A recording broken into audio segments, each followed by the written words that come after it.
Hello team, आज हम Amazon के रेन फॉरेस्ट के दिल में जा रहे हैं, एक ऐसे जीव से मिलने जो इस प्लेनेट के सबसे इनक्रेडिबल और मिसअंडरस्टूड क्रीचर्स में से एक है। मैं एनाकोंडा की बात कर रहा हूं, जो सांपों में एक सच्चा जायंट है। जब आप एक मैसिव सांप की कल्पना करते हैं जो पावरफुल और अपने एनवायरनमेंट के लिए परफेक्टली अडेप्टेड है, तो एनाकोंडा ही वो जानवर है जो शायद आपके दिमाग में आता है। ये सिर्फ सांप नहीं है, ये जंगल के लेजेंड्स हैं, उन गहरे गंदे पानी के रूलर्स हैं जिसे वे अपना घर कहते हैं। सदियों से उनके इमेंस साइज और स्ट्रेंथ के बारे में कहानियां सुनाई जाती रही हैं, जिससे वे अर्थ के सबसे फेमस रेप्टाइल्स में से एक बन गए हैं। वे साउथ अमेरिका की वाइल्ड अनटेम्ड स्पिरिट के प्रतीक हैं। एनाकोंडा सांपों के एक परिवार से बिलोंग करता है जिसे बोआस कहते हैं। जो बात उन्हें स्पेशल बनाती है वह यह है कि वे नॉन वेनमस कॉन्स्ट्रिक्टर्स हैं। इसका मतलब है कि वे अपने शिकार को मारने के लिए वेनम का इस्तेमाल नहीं करते। इसके बजाय वे प्योर रॉ मसल पावर पर डिपेंड करते हैं। ग्रीन एनाकोंडा विशेष रूप से जिस पर हम फोकस कर रहे हैं, यह दुनिया का सबसे भारी सांप है और यही शेयर बल्क उसे इतना फॉर्मिडेबल बनाता है। कल्पना कीजिए एक ऐसे जीव की जो किसी और चीज से ज्यादा मसल है, जिसे रेन फॉरेस्ट के सबसे टफेस्ट जानवरों में से कुछ को ओवरपावर करने के लिए बनाया गया है। यह एक सच्चा हैवीवेट चैंपियन है, अपने एक्वाटिक डोमेन का मास्टर और उस इकोसिस्टम का एक वाइटल हिस्सा है जिसमें वह रहता है। बहुत से लोगों को सांप, खासकर बड़े वाले, थोड़े स्कैरी लगते हैं, लेकिन उन्हें समझना ही उन्हें अप्रिशिएट करने की की है। एनाकोंडा कोई मॉन्स्टर नहीं है, यह एक परफेक्टली इवॉल्व्ड प्रेडेटर है जो लाखों सालों से इन जंगलों में पनप रहा है। यह नेचुरल वर्ल्ड को बैलेंस्ड रखने में एक क्रूशियल रोल निभाता है। इसके जीवन, इसकी आदतों और इसकी इनक्रेडिबल एबिलिटीज के बारे में सीखने से हमें मिथ्स और लेजेंड से आगे देखने में मदद मिलती है।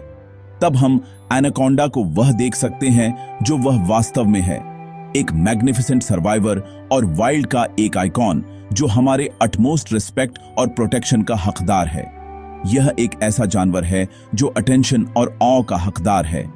हमारी जर्नी हमें उसकी दुनिया में ले जाएगी। हम देखेंगे कि वह कहाँ रहता है, वह इतने इनॉर्मस साइजेस तक कैसे बढ़ता है और वह क्या खाता है। हम उन क्लेवर टेक्निक्स को भी देखेंगे जिनका वह अपने हैबिटेट में टॉप प्रेडेटर बनने के लिए इस्तेमाल करता है। एनाकोंडा को जानना अमेजन के महान रहस्यों में से एक को उजागर करने जैसा है। यह एक एडवेंचर है जो प्रकृति की शक्ति और सुंदरता को उसके सबसे रॉ फॉर्म में दिखाता है। तो चलिए इस कोलोसल सांप की पानी वाली दुनिया में डाइव करने के लिए तैयार हो जाते हैं और प्लेनेट के सबसे डेडलीस्ट फिर भी सबसे फैसिनेटिंग जानवरों में से एक के पीछे की सच्चाई को उजागर करते हैं। एनाकोंडा पानी वाले माहौल के मास्टर होते हैं, जो साउथ अमेरिका के धीमी गति से बहने वाली नदियों, स्वॉम्प्स और बाढ़ वाले ग्रासलैंड्स में अपना घर बनाते हैं, खासकर विशाल अमेज़न बेसिन के भीतर। ये पानी वाले इलाके ऐसे विशालकाय जीव के लिए परफेक्ट कवर प्रोवाइड करते हैं। उनकी आंखें और नथुने उनके सिर के बिल्कुल ऊपर होते हैं, जो एक ब्रिलियंट एवोल्यूशनरी एडेप्टेशन है। यह उन्हें पानी की सतह के नीचे लगभग पूरी तरह से डूबे रहने की अनुमति देता है, जिसमें उनके सिर का बस उतना ही हिस्सा बाहर होता है जिससे वे देख और सांस ले सकें। वे धैर्यपूर्वक इंतजार कर सकते हैं किसी भी अनजाने जानवर से पूरी तरह से छिपे हुए, जो पानी के किनारे पीने आता है और तैरती हुई वनस्पति के साथ घुल मिल जाते हैं। जब हम साइज की बात करते हैं तो ग्रीन एनाकोंडा वास्तव में अपनी एक अलग लीग में है। हालांकि यह दुनिया का सबसे लंबा सांप नहीं है, वो टाइटल रेटिकुलेटेड पाइथन को जाता है। यह अब तक का सबसे भारी और सबसे मस्कुलर है। एक पूरी तरह से विकसित मादा एनाकोंडा का वजन आसानी से 200 किलोग्राम से ज्यादा हो सकता है, जो 3 वयस्क इंसानों के कुल वजन से भी ज्यादा है। वे 6 मीटर से ज्यादा लंबे हो सकते हैं, जिससे वे वास्तव में एक कोलोसल साइट बन जाते हैं। उनकी इमेंस गर्थ ही उन्हें उनकी इनक्रेडिबल पावर देती है। इतना मोटा शरीर ठोस मसल से भरा होता है, जिसे बड़े मजबूत शिकार को निचोड़ने और ओवरपावर करने के लिए बनाया गया है। वजन और मसल का यही कॉम्बिनेशन उन्हें इतना डोमिनेंट बनाता है। एनाकोंडा की त्वचा उसके इनक्रेडिबल टूल्स में से एक है। यह चिकनी स्केल्स से ढकी होती है जो आमतौर पर ऑलिव ग्रीन होती हैं, जिनकी पीठ पर बड़े काले ब्लॉचेस होते हैं। यह पैटर्न सिर्फ दिखावे के लिए नहीं है, यह कमुफ्लाज का एक हाईली इफेक्टिव फॉर्म है। अमेज़न के गंदे धूप वाले पानी में ये रंग और पैटर्न्स सांप की रूपरेखा को तोड़ देते हैं, जिससे उसे देखना अविश्वसनीय रूप से मुश्किल हो जाता है। यह नदी के तल पर या गिरी हुई पत्तियों के बीच पूरी तरह से स्थिर रह सकता है, बिल्कुल एक डूबे हुए लॉग या शैडोज के पैच जैसा दिखता है। इतनी आसानी से घुल मिल जाने की यह क्षमता एक प्रेडेटर के लिए बहुत जरूरी है, जो अपने भोजन को पकड़ने के लिए एम्बुश पर निर्भर करता है। अपने साइज और कमुफ्लाज के अलावा एनाकोंडा में और भी स्पेशल फीचर्स हैं। सभी सांपों की तरह यह अपनी फोक्ड टंग का इस्तेमाल हवा को टेस्ट करने के लिए करता है, अपने आसपास से केमिकल सिग्नल्स और सेंट्स को उठाता है। यह उसे शिकार का पता लगाने या साथी खोजने में मदद करता है। उसका जबड़ा चिन पर फ्यूज्ड नहीं होता, बल्कि हाईली फ्लेक्सिबल लिगामेंट से जुड़ा होता है। यह एनाकोंडा को अपने जबड़े को अनहिंज करने और अपने सिर से बहुत चौड़े शिकार को निगलने की अनुमति देता है। यह अमेजिंग अडेप्टेशन का मतलब है कि रेन फॉरेस्ट में लगभग कुछ भी इतना बड़ा नहीं है जिसे संभावित भोजन न माना जा सके, जो अमेज़न के एक एपेक्स प्रेडेटर के रूप में उसके इनक्रेडिबल डिजाइन को दर्शाता है। एनाकोंडा एक सच्चा एपेक्स प्रेडेटर है जो अपने पानी वाले हैबिटेट में फूड चेन के बिल्कुल टॉप पर बैठा है। उसके डाइट में जानवरों की एक वाइड वैरायटी होती है। बेसिकली वह कुछ भी ओवरपावर कर सकता है। छोटे कम उम्र के एनाकोंडास मछली, पक्षियों या छोटे मैमल से शुरू कर सकते हैं, लेकिन जैसे जैसे वे उन जायंट्स में बढ़ते हैं जिन्हें हम जानते हैं, उनका मेन्यू काफी एक्सपैंड हो जाता है, जिसमें बहुत बड़े और अधिक फॉर्मिडेबल प्रे शामिल होते हैं। वयस्क एनाकोंडास कैपिबारास दुनिया के सबसे बड़े रोडेंट्स, साथ ही डियर, वाइल्ड पिग्स और यहां तक कि केमेन्स, जो क्रोकोडाइल्स के रिश्तेदार हैं, का शिकार करने के लिए जाने जाते हैं। वे इनक्रेडिबली एम्बिशियस हंटर्स हैं और उनकी पावर उन्हें इन चैलेंजिंग मील्स को लेने की अनुमति देती है। एक एनाकोंडा की हंटिंग टेक्निक धैर्य और एक्सप्लोसिव पावर में एक मास्टर क्लास है। यह एक एम्बुश प्रेडेटर है, जिसका मतलब है कि यह लंबी दूरी तक अपने भोजन का पीछा नहीं करता है। इसके बजाय यह स्टेल्थ और सरप्राइज पर निर्भर करता है। सांप इंतजार में पड़ा रहेगा, अक्सर कई दिनों तक, बिल्कुल स्थिर और गेम ट्रेल या पीने की जगह के पास गंदे पानी में छिपा हुआ। जब कोई अनसस्पेक्टिंग जानवर स्ट्राइकिंग रेंज में आता है, तो एनाकोंडा एक इनक्रेडिबली फास्ट और पावरफुल अटैक करता है। यह आगे बढ़ता है, अपने तेज पीछे की ओर मुड़े हुए दांतों से शिकार को पकड़ लेता है। ये दांत चबाने के लिए नहीं है, बल्कि एक मजबूत इनएस्केपेबल ग्रिप पाने के लिए है। एक बार जब एनाकोंडा ने अपने शिकार पर एक सॉलिड होल्ड बना लिया, तो उसका सबसे फेमस वेपन काम आता है, कंस्ट्रिक्शन। एक स्विफ्ट फ्लूइड मोशन में सांप अपने इमेंस पावरफुल बॉडी को जानवर के चारों ओर लपेट लेता है। हर सांस के साथ जो शिकार बाहर निकालता है, एनाकोंडा अपनी कॉइल्स को थोड़ा और कसता जाता है। यह एक कॉमन मिसकंसेप्शन है कि कंस्ट्रिक्शन हड्डियों को कुचल देता है या जानवर का दम घोंट देता है।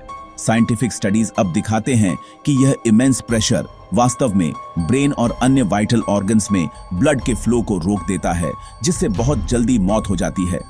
यह एक इनक्रेडिबली एफिशिएंट और पावरफुल मेथड है जो सांप की रॉ स्ट्रेंथ को दर्शाता है।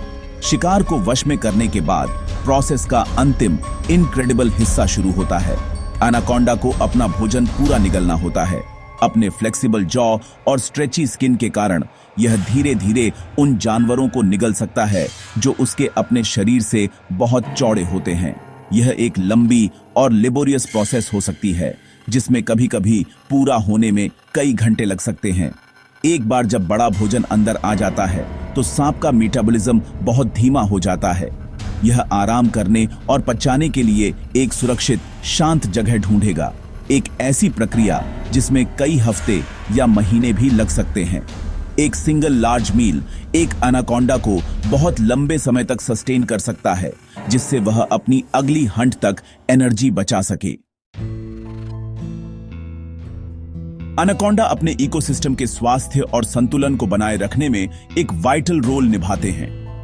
एपेक्स प्रेडेटर्स के रूप में वे कई अन्य जानवरों की पॉपुलेशंस को कंट्रोल करने में मदद करते हैं। कैपिबारास और डियर जैसे बड़े हर्बीवोर्स का शिकार करके वे इन प्रजातियों को बहुत ज्यादा बढ़ने और वनस्पति को ओवरग्रेज करने से रोकते हैं। यह सुनिश्चित करता है कि नदी के किनारों पर प्लांट लाइफ स्वस्थ बनी रहे, जो बदले में अनगिनत अन्य छोटी प्रजातियों का समर्थन करती है। वे बीमार या कमजोर जानवरों का भी शिकार करते हैं, जो उनकी प्रे स्पीसीज के जीन पूल्स को मजबूत और स्वस्थ रखने में मदद करता है। एनाकोंडा एक नेचुरल रेगुलेटर के रूप में कार्य करता है, एक गार्डियन जो यह सुनिश्चित करता है कि पूरा सिस्टम स्मूथली चले।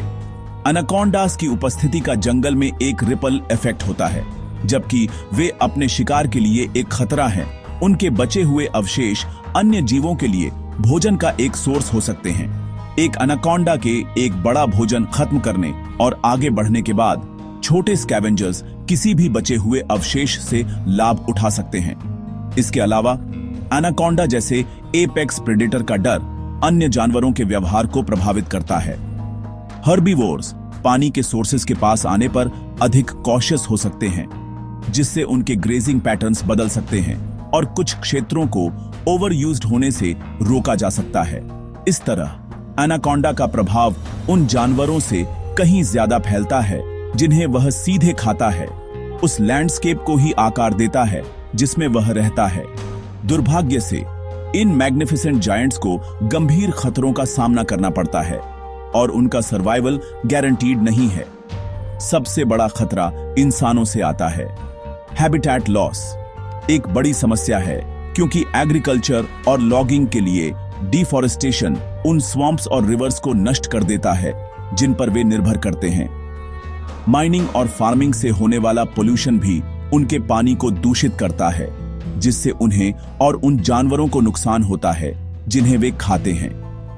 दुख की बात है कि एनाकोंडास को अक्सर लोग डर के मारे या उनकी स्किन्स के लिए शिकार करते हैं। ये प्रेशर्स एनाकोंडा पॉपुलेशंस को उनके रेंज के कई हिस्सों में डिक्लाइन में धकेल रहे हैं, जिससे पूरे इकोसिस्टम के अनबैलेंस्ड होने का खतरा है। एनाकोंडास की रक्षा करना सिर्फ एक प्रजाति को बचाने से कहीं ज्यादा है। यह पूरे अमेज़न रेन फॉरेस्ट की रक्षा करने के बारे में है। जब हम एक अपेक्स प्रेडेटर के हैबिटेट की रक्षा करते हैं, तो हम स्वचालित रूप से वहां रहने वाले अन्य सभी पौधों और जानवरों की भी रक्षा करते हैं। ये सांप एक इंडिकेटर स्पीसीज है, जिसका अर्थ है कि उनका स्वास्थ्य उनके एनवायरनमेंट के स्वास्थ्य को दर्शाता है।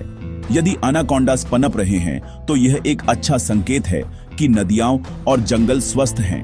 हमें उनके वाइल्ड होम्स को प्रिजर्व करने और लोगों को उनके महत्व के बारे में शिक्षित करने के लिए काम करना चाहिए।